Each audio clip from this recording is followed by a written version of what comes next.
אצל הדבוראי כאן. רגע, הבנתי שירדן ליטפה דבורים בידיים חשופות. באמת, בפרק של הכי בעולם, לא סתם. הם אהבו את זה?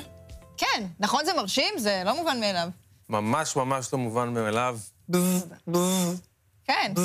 אבל איך דאגת שהם לא ירימו עלייך את הטוסיק ויעקצו לך? זה שאלות לאבנר עיניו, לא אליי. לא. ואיך הן מגיבות, למה, כמה. אז בואו נשאל אותו באמת. היי אבנר, אהלן. דבוראי בתחום הדבש הביתי, אפשר לומר, נכון? אפשר להגיד, כן.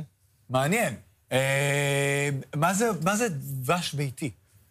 אני בא בעצם לייצג איזשהו קול שהדבש הוא הולך איתנו בארץ ועם האדם אלפי שנים אחורה, כן. ובעצם כל בן אדם שם כוורת כמעט בכל מקום, הדבורים יכולות לעשות מלא דבש. כן. ואתה לא חייב להיות דבוראי מסחרי, אתה לא חייב שתהיה לך מסעית, אתה יכול לעשות דבש מדהים כמעט בכל מקום. זה שווה את ההשקעה? זה הדבר הכי כיף שיש בעולם. זה פשוט, עבורי זה סוג של מיינדפולנס. אתה מגיע לדבורים, אתה שוכח מכל מה שמטריד אותך, כל הדאגות, אתה מתרכז בכאן ועכשיו, אתה פותח את הכוורת, אתה רואה אלפי פועלות, ממוקדות, חדורות מטרה. יש אנשים שאומרו הפוך, אתה מגיע מהיום וכל החרדות עולות לך כשאתה מרים ומגלה כוורת של דבורים. אז זה לגמרי נכון, ואני כבר 10 שנים נמצא בתחום הזה, אני הקמתי 3 מכוורות חינוכיות בבתי ספר, ויצא לי להדריך אלפי תלמידים, וזה פשוט מדהים אותי, א', כמה חוסר ידע יש לגבי כמה דבורים חשובות לנו, ופשוט הפחד הזה, הלוא בסוף אם דבורה תבחר לעקוץ אותנו, אתם יודעים מה יקרה. מה קורה לדבורה? תמות. היא תמות. תסיים את חייה. אז עבורה זה באמת המוצא האחרון ביותר. אבל היא יודעת את זה? בוודאי. כן, היא יודעת כן. שהיא תמות? כל הילדות אמרו לי שהיא לא יודעת את זה. ברור. אפילו יותר מזה, היא תעשה את זה רק כשהיא תהיה זקנה. זאת אומרת, אם את תיקחי דבורה צעירה ותנסי לגרום לה לעקוץ אותך, היא לא תסכים. מה אתה בעודה באיבה? אז כל העקיצות זה תמיד דבורה זקנה בלה? הדבורים, ככל שהן יותר מתבגרות, הן מוכנות להקריב את חייהן, גם ככה הן למען בסוף הכלל. בדיוק. אז למה כל המיגון? למרות שיש כאלה שמרימים את הדברים תראה, בלי יש מיגון. פה את המיגון, זה המיגון שאני משתמש. רק לפנים. רק לפנים. זה לנוחות יותר. זה פשוט שאתה מקבל את העקיצה בפנים, ואתה מגיע לעבודה עם העין ככה, או עם הגבה ענקית, זה עלול קצת להעלות סימני שאלה. כן. לך תסביר שאין לך אחות, משהו. אבל בגדול, חלק מגידול הדבורים זה בעצם, יש תקשורת עם המושבה. אתה בעצם רואה האם הן מגנות, האם הן מתקיפות, האם הן מאפשרות לך, ויש גם ימים שאתה אומר, אוקיי, אולי אני פשוט לא אפתח היום, אני אחזור ביום אחר. אתה עדיין נעקץ הרבה? אני נעקץ מלא. כן, באמת? אני מקבל את זה, כן, אני מקבל את זה בהבנה, ואני בא לרוב גם בלי הגנה על הפנים, אני מוכן לקבל את זה, אני עובד מאוד מאוד בעדינות. יש לי את מפוח העשן, הכלי הידיד של הדבוראי, שהוא קצת ממסך את כל האווירה, ובעצם ככה מעכב את האינסטינקט הזה של לתקוף את הפולש. ממסטל אותן קצת, מרגיע. זה לא ממסטל אותן, זה קצת ממסך להם את התקשורת.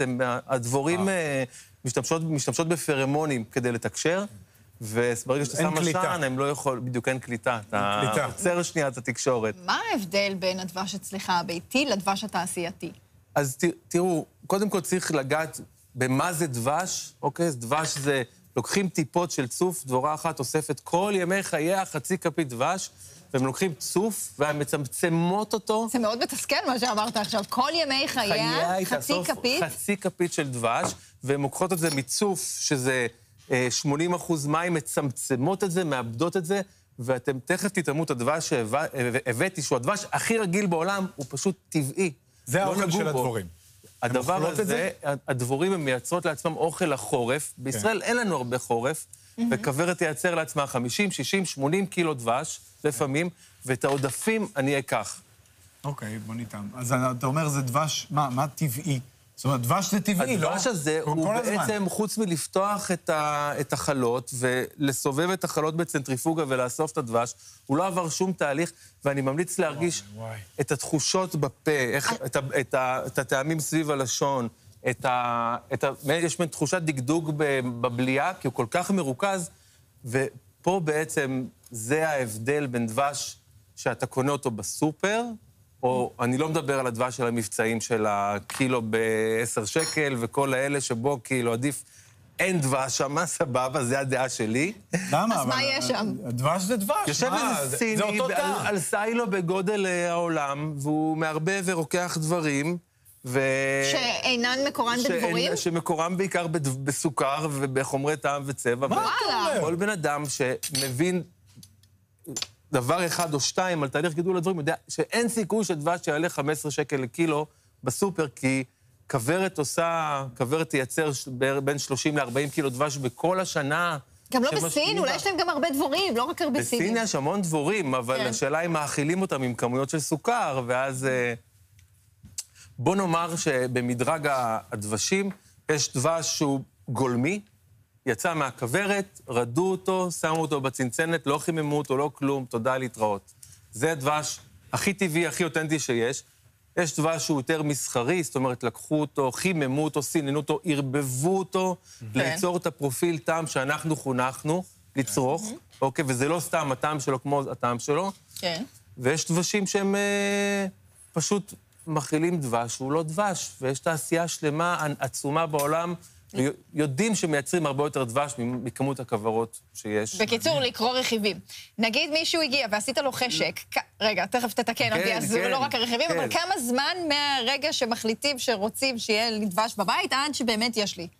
אז העונה בישראל מתחילה בדרך כלל בסתיו, שמפצלים את הכוורות, או באביב המוקדם, והדבורים למעשה מתפוצצות בצורה אקספוננציאלית במהלך האביב, מכפילות, משלשות, מרבות את הכמות שלהם, ובאזור מאי הם יתחילו לאסוף את הדבש, ואת הדבש הראשון יהיה אותו אולי סוף מאי, יוני, זה יהיה קציר הדבש הראשון.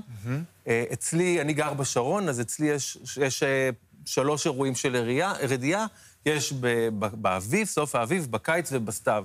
וכל דבש שונה לחלוטין מהדבשים של העונות האחרות, כי הפרחים שונים, כמובן. אוקיי, רצית לתקן אותי. מה, לא להסתכל ברכיבים? אז על מה להסתכל? דבש דבורים טהור. קודם כל, את מגיעה ואת רואה דבש דבורים טהור עם איזה מותג אלמוני, כבר אני מציע לך לוותר. למה? הדעה האישית שלי שהמשק בישראל צורך בין קילו ל3 קילו דבש בשנה, משפחה, אוקיי? ואם אני הייתי רוצה להתנהל בחוכמה, הייתי מוצא את הדבוראי שנמצא קרוב אליי, וזה לא חייב להיות דבוראי כמוני שהוא לא מסחרי, זה יכול להיות גם דבוראי מסחרי, ופשוט לקנות ישירות מהבן אדם שמייצר את הדבש בעצמו, ויש את האינטרס לתת את הדבש הכי טוב בעולם. כי כשאתה הולך לסופר ואת קונה את המוצר המעובד, הם לא ירשמו, אפילו במונחים של תוצרת הארץ, אז יכול להיות שהתשומות של מחיר האריזה הוא מרבית המחיר של המוצר, ולכן רשום תוצרת הארץ, אבל בכלל זה לא תוצרת הארץ. אז בקיצור, לכו לחקלאים, לכו לדבוראים, תמצאו דבוראים, תקנו מהם את הדבש הכי טעים בעולם. כבר לא עונים לטייטל קברן, נכון? זהו, דבוראי זאת המילה הרשמית. ירדנו מזה, זה פשוט עשה קונוטציות קצת שליליות, וזה, החלטנו להתקדם הלאה. אבנר! שתהיה לנו שנה מתוקה. תודה רבה. תודה רבה לכם, שאירחתם אותי פה.